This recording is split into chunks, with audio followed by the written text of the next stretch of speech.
Tras publicarse el proyecto de la Suprema Corte para intentar detener la reforma al Poder Judicial, el presidente del Senado, Gerardo Fernández Noroña, expresó su preocupación por el proyecto del ministro Juan Luis González Alcántara Carrancá de la Suprema Corte de Justicia de la Nación.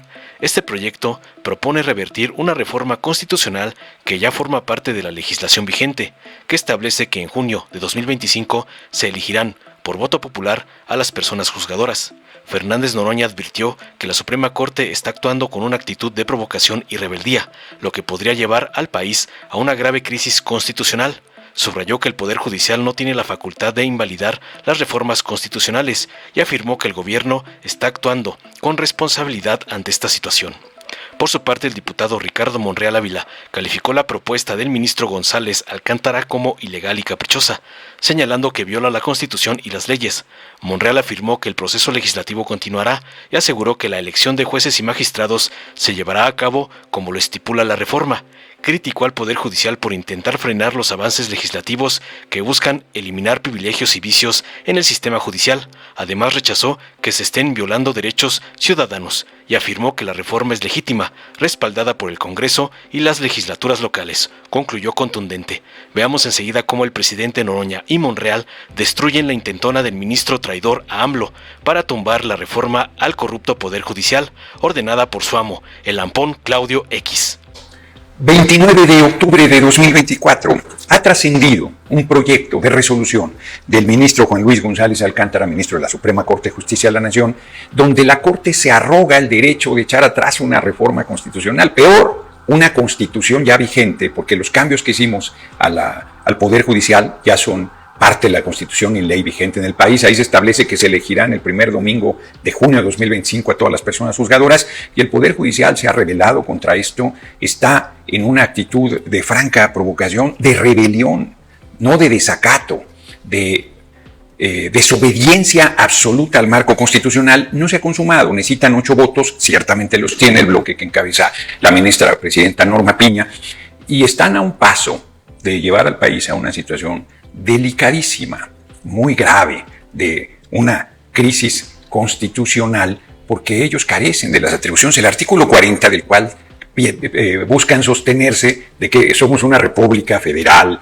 democrática, representativa, laica, no les da ningún derecho a pasar por encima del artículo 135, la atribución exclusiva del Poder Legislativo para reformar la Constitución, y del 39 constitucional, que la soberanía radica en el pueblo y que todos los poderes dimanan de este, el Poder Judicial incluido, y el derecho del pueblo a elegir por el voto universal, secreto y directo el primer domingo de junio de 2025 a las personas juzgadoras. Frente a esta situación de provocación, de tensión, de franca rebeldía de la Suprema Corte de Justicia de la Nación en una actitud irresponsable que no se ha consumado, están así, pero no se ha consumado, eso es muy importante. Hay quienes nos están criticando, planteando que hay debilidad de nuestra parte. No es así, hay mucha responsabilidad. Están queriendo llevarnos a una situación que con un golpe de mano nosotros cometiéramos un error, dijeran que está roto el Estado de Derecho, sostuvieran lo que han venido diciendo falsamente, que es una dictadura, que el gobierno es autoritario, cuando llegó con 36 millones de votos nuestra compañera presidenta Claudia Sheinbaum Pardo, con un respaldo popular impresionante, casi el 59.7% de la votación. Entonces, confíen en que estamos conduciendo las cosas de manera correcta, todo el movimiento, todos los sectores con responsabilidad. Pero miren, hablan de juicio político, de que hagamos juicio político a los 8 ministros y ministras de la Corte. Para que tú puedas hacer juicio político, la Cámara de Diputados debe por mayoría decir que procede uno por uno de los ministros, enviarlo al Senado, que por 2/3, uno por uno, debe determinar con mayoría calificada su procedencia. La Cámara de Diputados sería el fiscal quien los acusara, pero antes de que eso sucediera, tú tienes que desahogar todos los juicios políticos que hay. La 64ª legislatura entregó 494 expedientes de juicio político, de los cuales se desahogaron solo 91. Se han sumado otros más. Hay 510 expedientes de juicio político. Para cuando le tocara a los ministros de la Corte, que no vamos a hacer eso, ya habría llegado agosto que se va, no, ya ha trascendido que en esta fecha entregarán sus renuncias porque quieren llevarse las alforjas llenas, llevarse todos sus saberes y la Constitución vigente, la que quieren en parte echar atrás de la reforma que hicimos al Poder Judicial, establece que si no hacen eso no tendrían el retiro que en este momento está vigente. Entonces, no es el camino los juicios políticos. Hay desesperación de algún sector que ve con preocupación, todos vemos la gravedad del asunto, pero acuérdense lo que ha pasado en otros países, el lawfare, el golpe de Estado en nombre de la ley, donde se usa los medios y se usa el Poder Judicial para derrocar a un gobierno democrática y legítimamente electo. Nosotros debemos sostener con todo al gobierno de nuestra compañera presidenta Claudia Sheinbaum Pardo, hacer las cosas de manera serena, comportarnos de forma institucional, porque nosotros tenemos la responsabilidad. Es un poder el que nos está retando, es un poder el que está violentando la Constitución, es un poder el que está provocando, es un poder el que está actuando irresponsablemente, pero es un poder de la República. No es cualquier cosa y no se puede atender desde el hígado. Así es que estén atentos a todas las decisiones que se están tomando en la Cámara de Senadores, en la Cámara de Diputados, en el proceso que sigue avanzando y las cosas van a salir bien.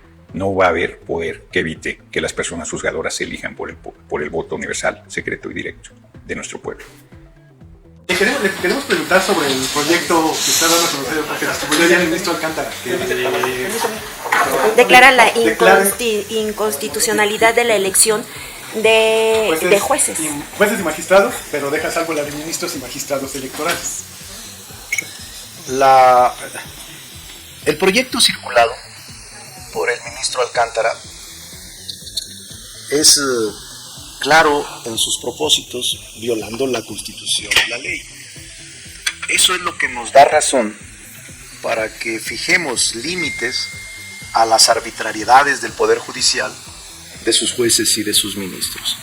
Por eso el constituyente permanente, el Poder Reformador, no puede admitir que un ministro puede echar abajo toda una reforma producto de un Congreso de la Unión y de la mitad más uno de legislaturas locales.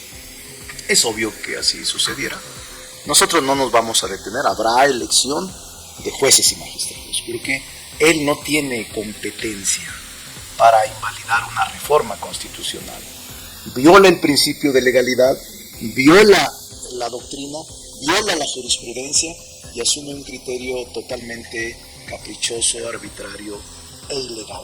Por eso es normal, se veía venir, yo lo veía con mucha claridad cuando los jueces se atrevieron a emitir resoluciones de suspensión y resoluciones de paralización de la reforma. Es una lucha muy fuerte la que estamos dando y es una lucha contra el statu quo dentro del Poder Judicial, eliminando privilegios, sacudiendo de lastres y vicios al Poder Judicial.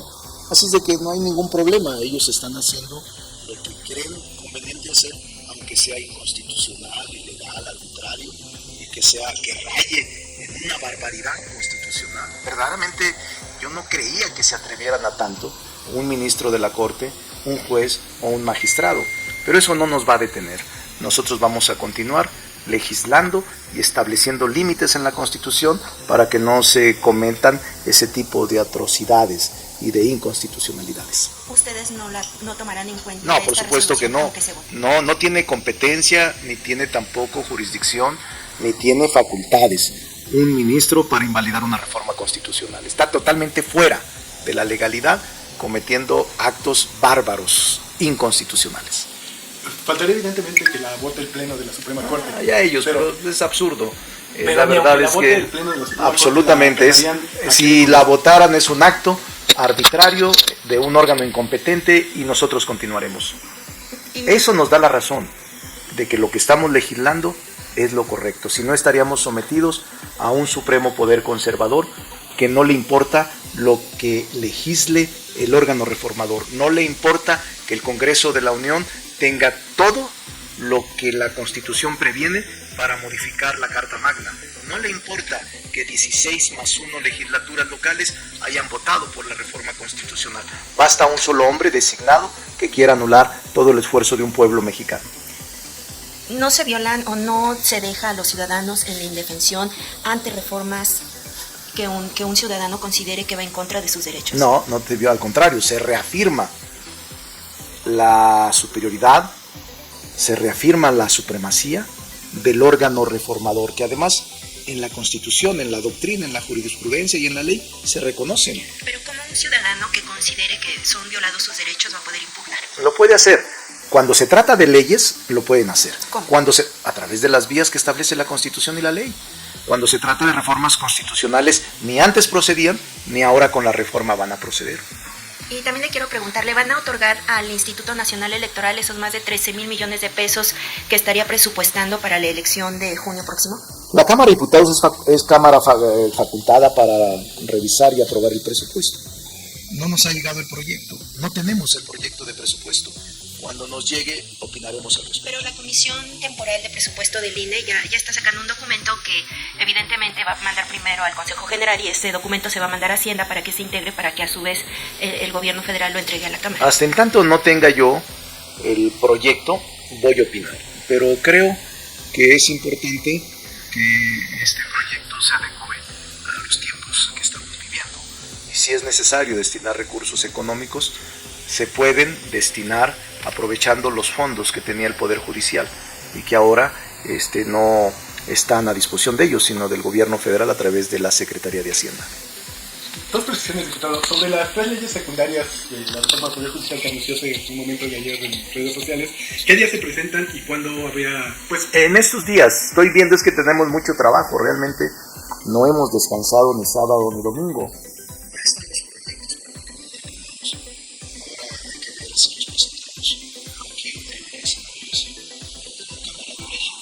Pero prácticamente estamos en trabajos de conferencia entre senadores y diputados para que allanemos los contenidos de las modificaciones de las reformas a las tres leyes: la ley orgánica del Poder Judicial, la ley de carrera judicial y también la ley de responsabilidades. Las tres son leyes reglamentarias de la reforma judicial. ¿nos puede comentar algunos de los nombres propuestos para el Comité de Evaluación? Todavía no, tengo algunos, pero no quisiera darlos ahorita porque quiero concluir este día de que si llegan más, no excluir a los otros que pueden llegar en el transcurso del día. ¿Y de los de Morena? También están, el Morena ha propuesto 2, el Verde 2 y PT 5. En el caso de la Cámara de Diputados. Bien para que ocupen esos lugares. No le puedo Morena adelantar. como la bancada. No le puedo adelantar hasta en tanto no hagamos una evaluación de perfiles, porque ese fue mi compromiso con quienes hicieron la propuesta y con los propuestos.